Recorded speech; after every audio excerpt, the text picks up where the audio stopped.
Hi again. Glad you're here. Let me guess you clean one corner and before you even sit down, something else is already messy again. Or maybe it's that quiet pressure, like no matter how much you try, the house just won't stay tidy for more than a day or two. That's exactly what we're talking about today. I'm sharing the small daily cleaning habits that actually help your home stay clean. Not perfect, but calm, manageable, and way easier to live in. Yesterday, we looked at how perfectionism can actually sabotage your cleaning routine, because if it has to be all or nothing, we usually end up doing nothing. Today is all about the opposite. These are tiny shifts that fit into real life, the kind you can do while the kettle's boiling or while you're waiting for the laundry to finish. And the best part, they actually stick. You don't feel like you're starting from scratch every morning. Let's get into it. Some people think keeping a clean home requires hours of effort. But honestly, my favorite cleaning trick takes only 5 minutes every morning. I call it my morning reset. It's a tiny ritual that sets the tone for my entire day, a way to give both my space and my mind a fresh start. As soon as I wake up, I make the bed.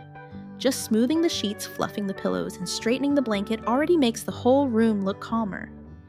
Then, while my coffee brews, I do a quick surface wipe, maybe the kitchen counter, maybe my desk. It's not deep cleaning, it's just removing the little messes that could grow into clutter later. If there's a stray wrapper, a cup left out, or shoes scattered near the door, I take a minute to put them back where they belong. These tiny actions sound simple, but they create a ripple effect. When my surroundings feel tidy early in the day, I naturally want to keep them that way. The key is to keep it short, only 5 minutes.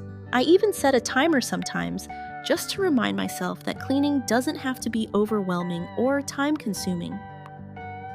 And the best part, I get to start my day feeling productive, centered, and in control, all before breakfast. Try it tomorrow morning. Give yourself just 5 minutes to reset your home. You'll be amazed how that small habit can shift your whole mood and keep clutter from sneaking back in. And speaking of staying ahead of clutter, tomorrow's video will be all about what to clear out before the holiday rush begins. It's full of simple, practical ideas to help your home feel lighter and more welcoming this season. Don't miss it, you'll definitely want these tips before the festivities start. Now that we've started our mornings with a simple reset, let's take it a step further. A tidy home isn't just about cleaning, it's about creating systems that make staying organized effortless. So let's talk about the art of smart storage. Sometimes a tidy home isn't about having less stuff, it's about knowing where everything belongs.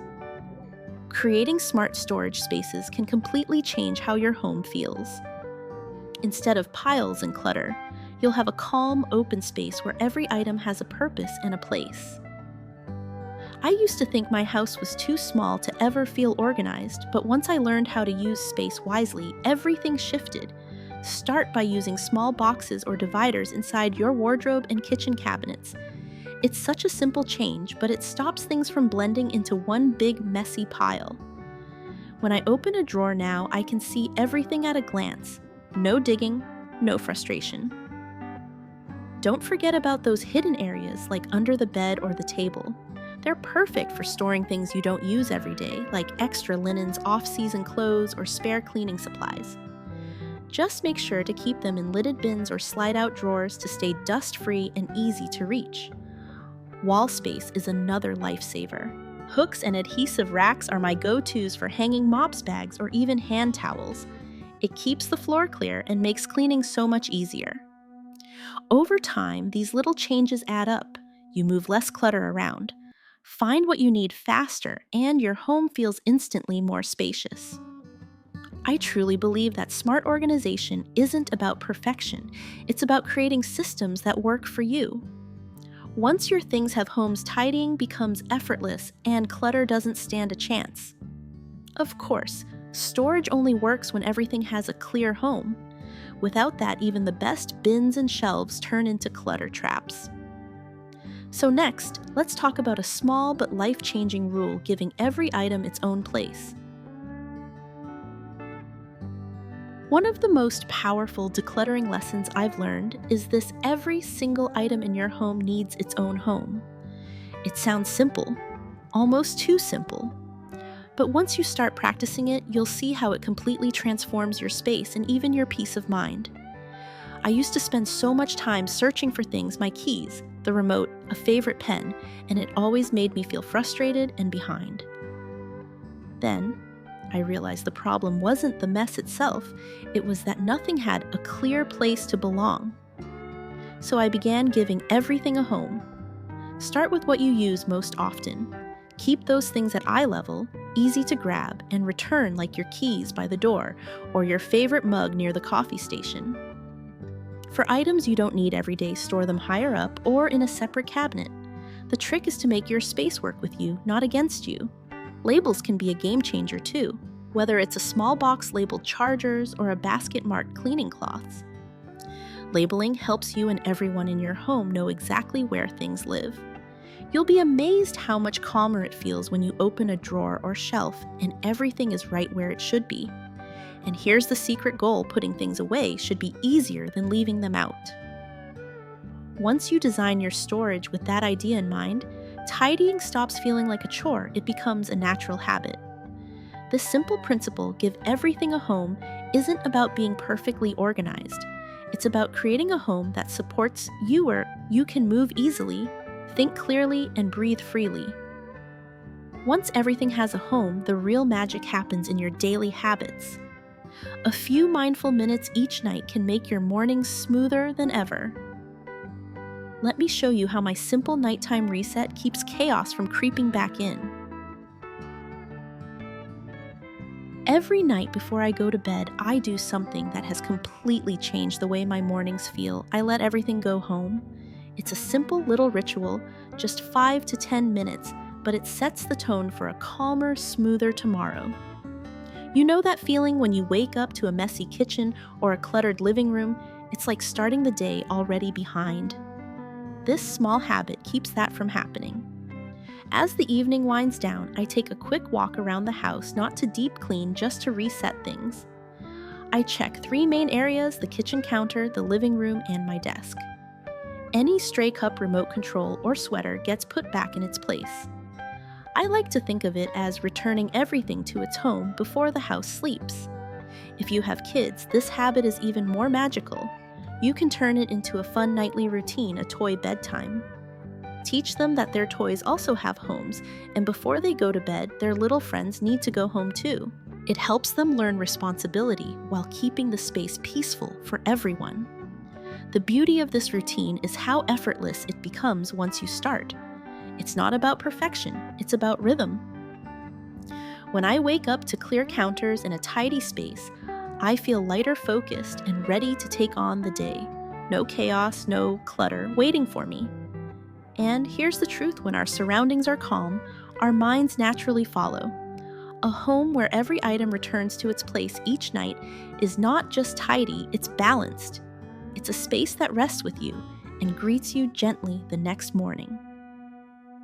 Now that we've built a daily rhythm, it's time to talk about something deeper: what to keep and what to let go. Because no matter how well we organize, peace at home begins with decluttering what no longer serves us. There's one truth I've learned after years of trying to keep a tidy home: you can't organize clutter. Before you even think about bin shelves or fancy labels, you have to face the real challenge: letting go. Decluttering isn't just about cleaning. It's about choosing what truly deserves space in your life. The Japanese principle of seiri seiton beautifully sums it up. Seiri means sorting, removing what you don't need. Seiton means setting in order, arranging what remains so it's easy to use. It's a simple philosophy, yet it changes everything once you practice it mindfully. Here's how I do it. I divide everything into 4 groups. 1, things I use daily, my go-to clothes, kitchen essentials, and personal items. 2, things I use occasionally, the travel bag, the curling iron, the cake mixer. 3, things I haven't touched in months, the forgotten scarf, the extra cables. 4, things broken or expired, the old lotion, the cracked mug. Then I follow one golden rule: the more distant the connection, the easier the decision. Group 3 and 4 items out, they go either donated or discarded. Group 2 gets one more chance only if I have a clear plan for them. Group 1 stays and gets a home right away. For the things I'm unsure about, I place them in a maybe box. If I don't touch them in a month, that's my answer, they go. This small trick prevents decision fatigue and helps me declutter with less guilt. Once the extra stuff is gone, the house feels instantly lighter. Cleaning becomes quicker and even the air seems to move more freely. What's amazing is how this process mirrors life. When you remove what's unnecessary, you make room for what truly matters. After letting go of the excess, the next step is learning to leave room quite literally. There's a quiet power in space itself. Let's explore why keeping 30% of your storage empty can transform both your home and your mindset. Here's a little secret I've learned after years of tidying and reorganizing. A perfectly full shelf isn't a sign of order, it's a warning. Real organization means leaving room to breathe. That's why I live by what I call the 30% rule. Always keep about 1/3 of every storage space empty. It may sound simple, but it changes everything about how your home and mind feels. Let's start with the closet. When your wardrobe is stuffed from corner to corner, picking an outfit becomes a daily battle. Clothes wrinkle, hangers tangle, and before long, even your favorite pieces feel lost in the chaos. By keeping 30% of that space free, you instantly make dressing up easier and more enjoyable. Each piece has space to breathe, and you can actually see what you own. The same applies to your kitchen. Leave some open shelves or drawers partly empty for future groceries, storage jars, or seasonal items. This not only keeps things accessible, but also helps you stay mindful about how much you really need. When you see that open space, you're reminded not to overbuy, to use what you already have first. Even small spaces, drawers, boxes, or cabinets benefit from this idea. The extra room prevents clutter from piling up and gives you flexibility when life changes. Maybe you'll buy new skincare products, get a gift, or add a hobby that needs storage. That 30% space means you're ready without scrambling for room. And here's the truth: empty space isn't wasted space. It's calm, clarity, and control made visible. It's your way of saying, I have enough and I'm ready for what's next. Speaking of space, it's not just what's inside closets or drawers that matters. It's also what's on the surfaces you see every day. Clear tables, calm minds. Let's talk about the 70% rule and why less on your counters means more peace in your day. When I first started decluttering, I believed that every surface should be filled: a photo frame here, a candle there, maybe a little basket just in case. But over time, I realized that the real beauty of a clean home isn't in how much we display, but in how much we don't. The secret I've learned is what I now call the 70% rule: keeping about 70% of every flat surface empty.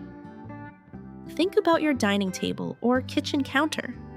When every inch is covered with cups, papers, and decorations, even a beautiful home can feel heavy and chaotic.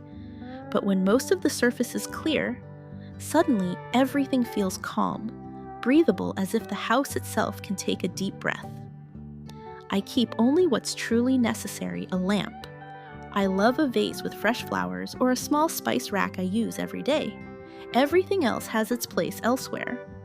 Another thing that helps is the one in, one out habit. Every time I bring something new into my home, I try to let go of something else. Bought a new mug, then one old one goes. Added a new decoration. Time to part with something that no longer sparks joy.